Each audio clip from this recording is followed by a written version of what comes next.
Hey there, Flunkie Force, it's Game Flunkie. Today, we're going to be checking out Twin Saga, an anime MMORPG developed and published by Aeria Games. We'll get into a little bit about it, talk about the key strengths and weaknesses of it, and then I'll tell you whether or not you should play it, which I'm going to tell you straight off the bat.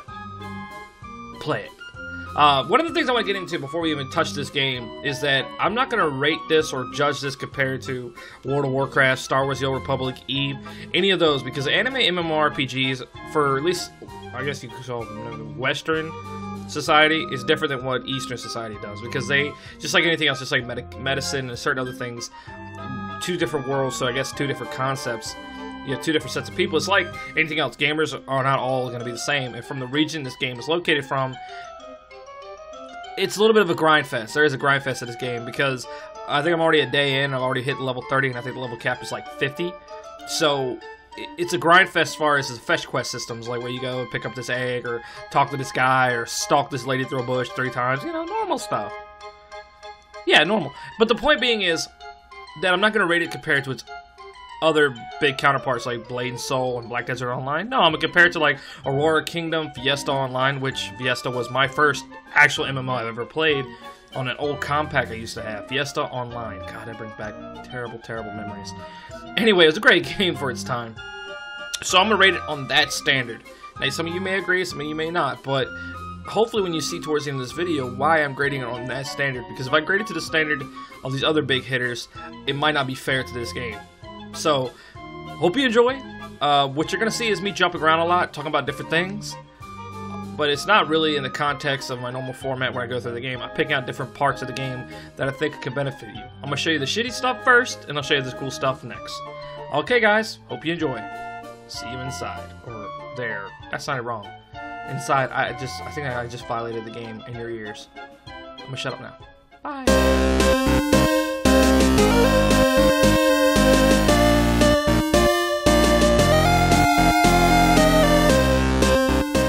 Some of the things that kind of kill the game.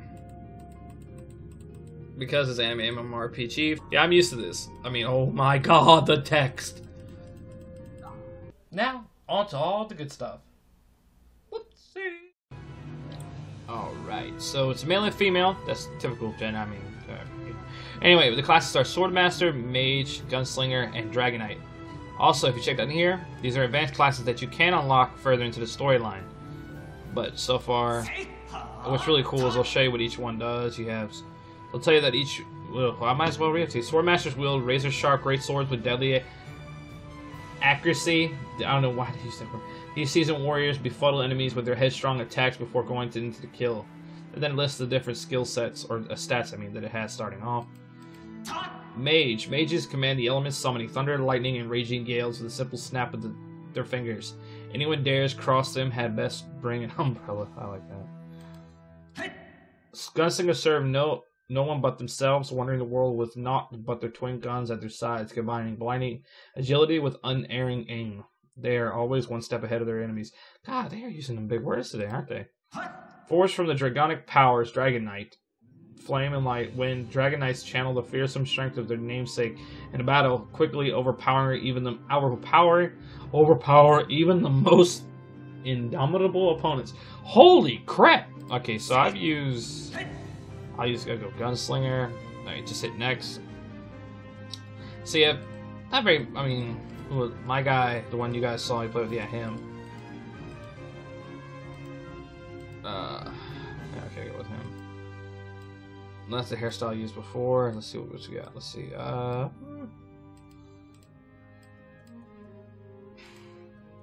Why does this look like something like Setsuna Epsei from Gundam or something? Why am I seeing that? Anyway. Dynasty Warriors. Not Lloyd. I can't remember, from Tales of Asteria. Cloud. Which I'm not ditching. Actually, I might do that one. Or I might do a girl. You know what? I might just do a girl. Go back. I'm gonna do a girl. That sounded wrong. Okay, cool. The cool part is, you know what I gotta respect them for? They didn't make jiggly boobs like crazy. Because like when you play the game, you're gonna see a lot of female characters with jiggly boobs everywhere. Which I know it's anime. I'm not like surprised. Which I'm not knocking it either. I was gonna be like, Remote, bro. It's for you, bro. From MMO Huts. Remember that guy? He always did lollies. Alright, Let's see what we got. I like that hairstyle. Dark skin girl, because you know that's just the way I do. Oh, I like that red hair. All right, what kind of eyes? That bright green. Oh yes, we do. Oh, she's so pretty. She's so pretty. So there's different customizations. I mean, you could vary. I mean, I like this one, but let me see random eyes. See, you could choose all kinds of. Yo, my God! It's Kagura from freaking Fairy Tail. Oh my God! How did I even pull that off? Oh my Lord! See, now I gotta unlock the samurai class in this game, so I can just. Oh, please let me have it. It was already. I bet it is. Oh, bastards. Is Bay. Alright, let's try this. Okay, cool. And then what's cool, you can change the Japanese narrative. Hold on. See what I mean? I mean, obviously it's a man, so I'm gonna switch that to something else. You can't use that. Give me a badass girl, come on. What a whopper! You've just set a new fishing record. Don't quit your day job. Something is happening up ahead. Your backpack is full. Alright, I like that one. So. A new invite. Go check it out. You've got a new invite. There are no A new adventure awaits. Great job. Gathering is complete. One already. Oh, it's a new record. Oh no. Don't get too excited. Alright, I'll take it.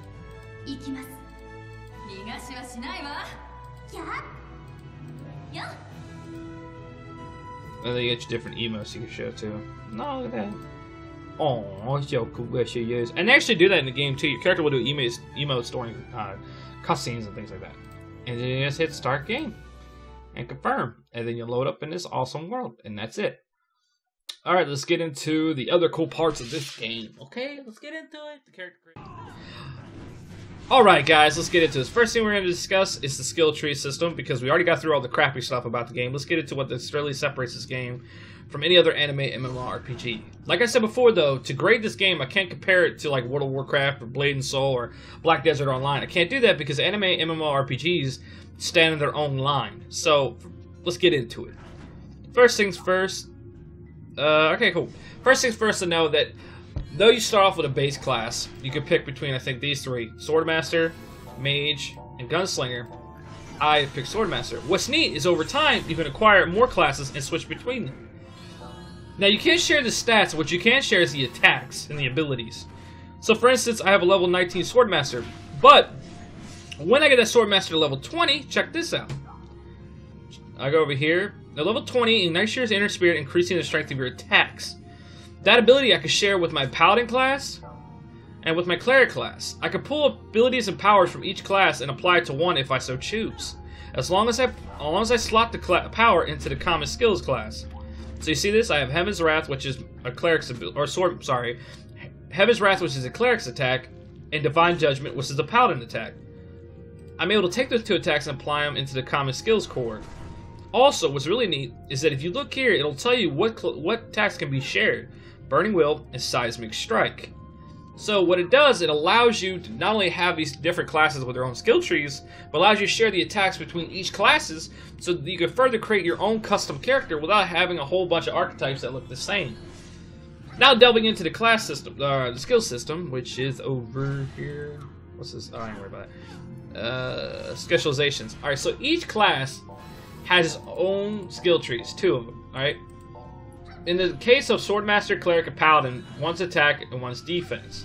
Things like Mage, one's attack, and I think one's like for like burst damage, and one for like tanky kind of damage. Alright, but for the sake of like whatever, I'm gonna pick the ones I know because it's the ones I've been using. So each specialization is different. So one's like attack and crit, and one's like max HP and defense. The neat part is, instead of like what you would usually see with WoW, what WoW's used to do before they changed the new skill system, is that when you pick one skill tree, you're stuck with it. You can't change it or take away from it. But the cool part is that you don't have to stay to one tree.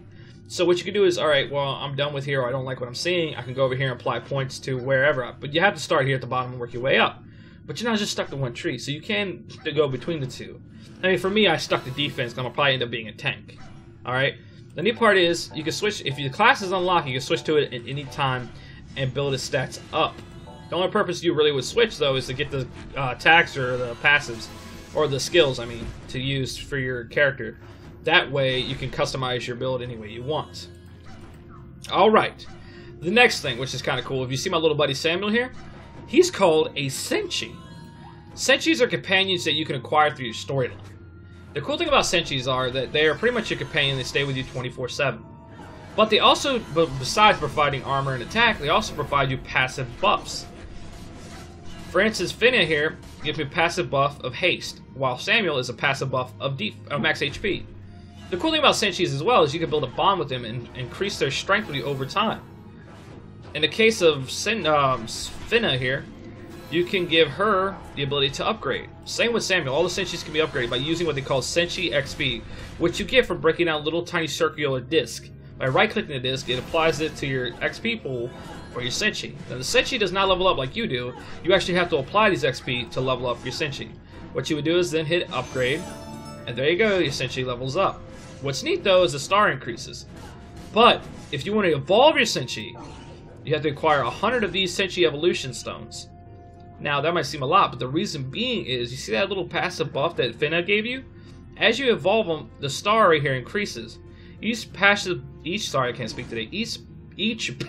buff changes. It gets stronger. One's attack plus 3%, one's a haste 3%, arcane damage dealt plus 5%.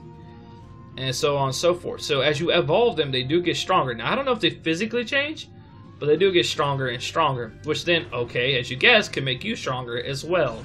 So that's pretty awesome. They each have their own ultimate attack as well. The Hymn of the Heaven, which I don't know, because I don't know if I actually, can I unlock that yet? Oh no, actually he doesn't unlock, oh, so I can press that for him.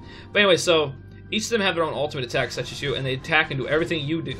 Same with Samuel though, as I evolve him, he gets stronger and I can get his passive to be stronger, which in turn helps me more. The next thing though that I want to add on to, by the way, if you like the world, I mean the world is beautiful. The last and final thing I really think it really sets this game apart is this part, which I thought was pretty neat. If these stones you look right here are pretty much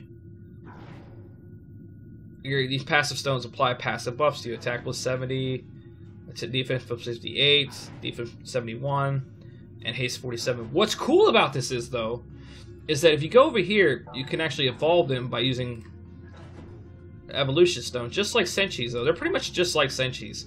The cool thing though is they have their own XP to pull too, that you do the same thing you do with Senshi XP, is they have their own object that you right click, break down, and apply the XP to. All these stones can be shared between your classes, so just because you plugged it into one class, doesn't mean that class is going to keep it. You can switch between classes with it, so it's not bound to one class, which is cool. What's even further neat about this is that you can refine them. Refining, which I don't know why they don't just call it what it is, but pretty much you can level up the stones. If you level the stones, they get stronger. And then further increases their buffs that they give you. So that's really neat. So not only do you have the different classes that you can share, but the different abilities you can share too as well, you also have stones you can share between them that further increase the power level or the strength of that character or said class, which is really neat. Also, another thing to add though, your Senshis do have their own skill trees as well. So, on to the environment. See you soon. Bye. Actually, I'll probably see you guys in a minute. I mean, I'm going to be playing, so I really can't be like, hey, see the environment, you know what I'm saying? Blah. Little something I want to add. You have your own special attack, your ultimate. I think each class has its own. And if you press F, it'll activate it. But what's really cool is not only do you have your own, but your companions do. What's really neat, check this out, I'll show you guys in a second. Let me go ahead. Down here, this is your ultimate bar. And you gotta build that bar up to unlock your ultimates. To have use of them. Alright. So I'm gonna show you guys in 2 seconds. Alright, so I'm gonna beat the shit out of this poor little Butterfree over here. Or maybe not. Alright, here's his ultimate. That's Samuel's. Now he uses a part of my ultimate bar, so you share it between your companions and yourself. Watch. Boom. See? It's a healing ultimate. I think. Oh no, it's just a celestial ultimate. But still though, I can use it even though she's passively put away, so I thought that was pretty cool. Alright, there you go guys. I wanted to show you that real quick. Alright, I'm gonna wait for the cutscene. See you in a bit. Alright, this is what I'm talking about. Check this out. They have cutscenes. They actually have like RPG cutscenes, like, you know what I mean? Like if you're playing a single player game, there's some wicked cutscenes, so I thought it was pretty neat. Because I have no idea what's going on in this game, like everybody's like shit.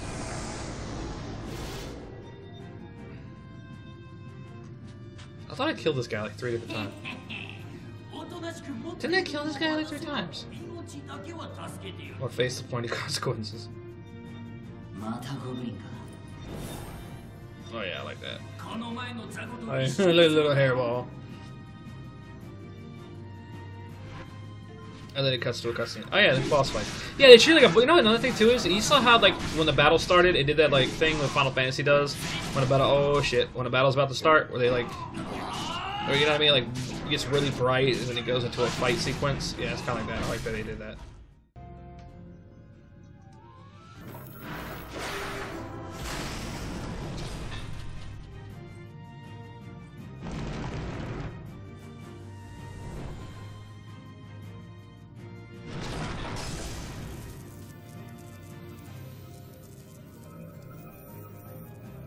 So next up, we're going to talk about the environment. When I recorded this, I didn't say anything because I figured I'd better just describe it to you. The environment's really artsy styled, like any typical anime MMORPG. And it's very well done, very beautiful looking, and it's very vibrant. So it's not a dull, I wish the universe would have originally done. In my opinion, I didn't like the art style. But it's like a very trendy, vibrant art style that I like. It pops. And it makes the feeling very authentic. And I like that a lot. I thought it was pretty neat that he did that. It really gives it its own creative look, and I like the art style myself. Besides, each area is a massive individual area, which we'll get into that, what I mean by that statement. But it's really cool how they went about doing what they did with these environments, and how they're separate from one another, and how much detail into the look, into the structure of it was done, even though I, for some reason, keep painting down towards the freaking ground because I'm a great camera guy, because...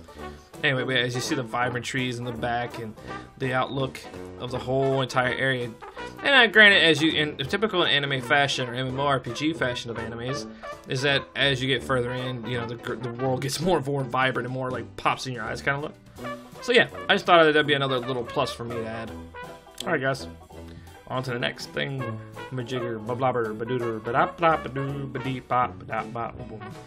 So I thought I'd show this a little bit at the end. It's us fighting a boss and kind of like a bunch of cinematics. Just give you an idea of what the game's like, because what they try to do with the cinematics is kind of create that raw feeling, you know, to get you into the story. Kind of like they did with like when you watch an anime show like RE, Zero, Fairy Tail, Naruto, Bleach. You know, just something to keep the audience enthralled, which to me I like that. At least it steps away from the go fetch, turn in the quest, have somewhat of a moment. No, they actually apply some really good story aesthetics to it, so I like it. I figure I'd give you guys a little taste of what they're trying to do.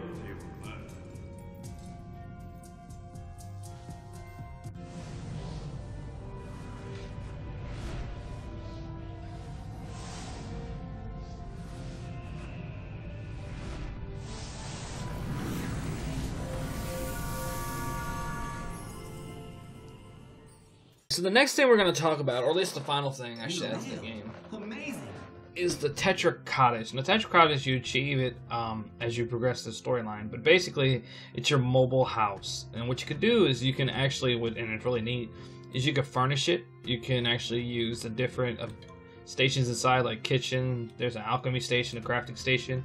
So you don't have to go to the cities and towns to find like things you have to craft or find items. You can do it right here inside. What's really neat too, if you check this out, was it K or C? It's nope, not neither. No, it's down here.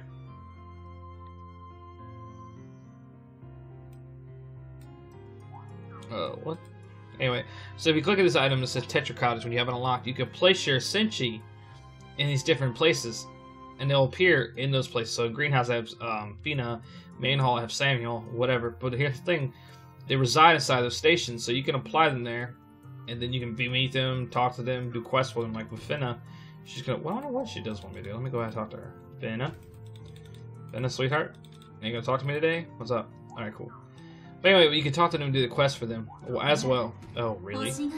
As well as go to different stations. So the Tetra Cottage is pretty awesome.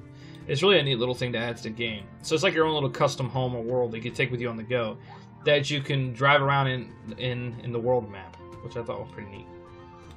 When you come here, the only way to leave, I think, is through... I don't know, Harvest Moon was this. No, that's not it. It's going to teach me how to do this. That little guy right there will teach you how to use everything. Oh, talk to Marisa. Sorry. Alright. We'll continue with our journey. Now, I think she appears back... Yeah, she goes back to the spot that which you warped from once you left. So she'll go back there. The final things I wanted to talk to you guys about, which really blew my mind. Alright, so you remember like Final Fantasy 9, 8, and 7, and all those old school MMORPGs? RPGs? You remember how they had a world map where basically the world that you walked in, or Tales of Symphonia too, but anyway, the world you walked in was like minimized, and town to town was like this, like big icons that you run to, and that's pretty much what they did, which I thought at first I wouldn't like that, but I ended up liking it, because I thought it was a pretty neat take on it. So you're not just aimlessly walking around the same different environments, you can actually quickly get from place to place, and I thought that was pretty damn neat. So yeah, it's its own mini world map, I guess you could call it. It's really beautifully done, too. See the different towns and cities you can go to, the stars above them? That's a level 40 place, not going there yet. But yeah, see that? And I think you can call it your Tetra Cottage here, too. Cottage. Let me see. I don't know how to do it yet, but I thought it was a pretty neat thing that they did that. But another little thing that they added, if I can find it, let me get my... Can I mount up here? Teleport guys to the nearest checkpoint. No, cool. Alright, let me see if I find some. They have another RPG element to it, which I thought was neat, and I'm trying to find it. What is this? What are they doing? Yeah, because you can farm out here. You can farm, you can fish, you can mine. You see what I mean? The fish icon? See what they're doing over there is they're fishing.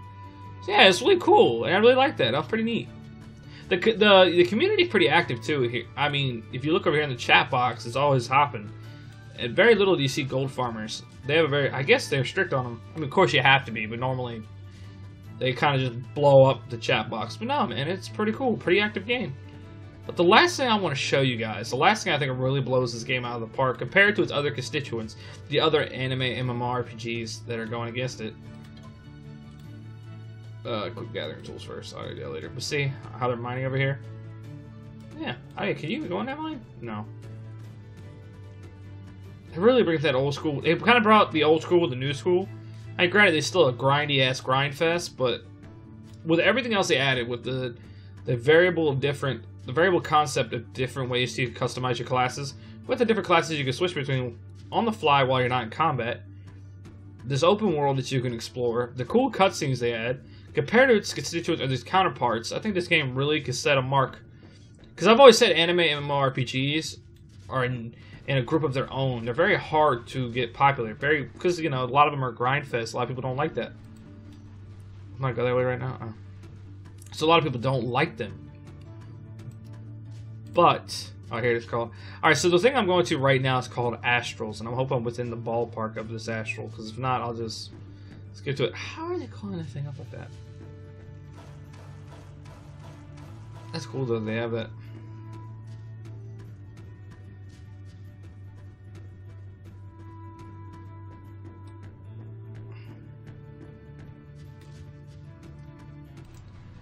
Alright, so Astrals are these mini little RPG elements that you can start up, and you can make choices to affect how they progress. Now, basically all you do is follow the quest. But what's neat is, well, so far I haven't ran into anything that does this, but apparently you can choose different outcomes. So you can either do a good thing or a bad thing. So instead of it just being a narrow linear storyline that a lot of these games are like, they actually give you the ability to switch and choose between different story arcs that are not a part of the main story. So basically, you can do astral story arcs and just spend your time doing this all day. I don't know if you get XP for this, though. I think you do get rewards, maybe. See? I helped this little girl out before. She had matches, and I didn't buy her matches off of her. Now, so far, I think because the game is like still kind of early in its release, so maybe that's why there's not different options. But you could choose, at one point, to not buy her cigarettes. I just... not buy cigarettes. Matches from her, and she winds up almost burning a town down. See? And then it just keeps progressing further and further. Now, granted, I'm not going to read everything because I will be here till the cows come home. But it pretty much gets the gist that you can actually do a little mini storyline. So you're not just stuck doing the same story over and over, or side quests. You actually can do these little things that engage you into the storyline. Oh my god, there's so much text in this game, see? Okay, it does give you XP. Oh, no, it doesn't. What does it give you? A title, maybe? But yeah, this is how you start them. Oh, look! An adventure! See? That's how you start them. You just go up here, click that, and then you can play them. They actually only can do them once a day, but they reset back at 6 a.m. our time, so that's good to know. Alright guys, I think that's it. That's the last of Twin Saga that I wanted to show you. I hope you enjoyed it. I hope I gave you enough information. I hope you guys try it out, because I really feel like it's different than its counterparts.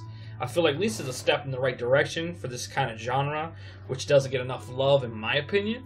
But until next time, please leave that like and subscribe button. Share with your friends. Let me know what it's all about. Again, we're reaching the 100th subscriber.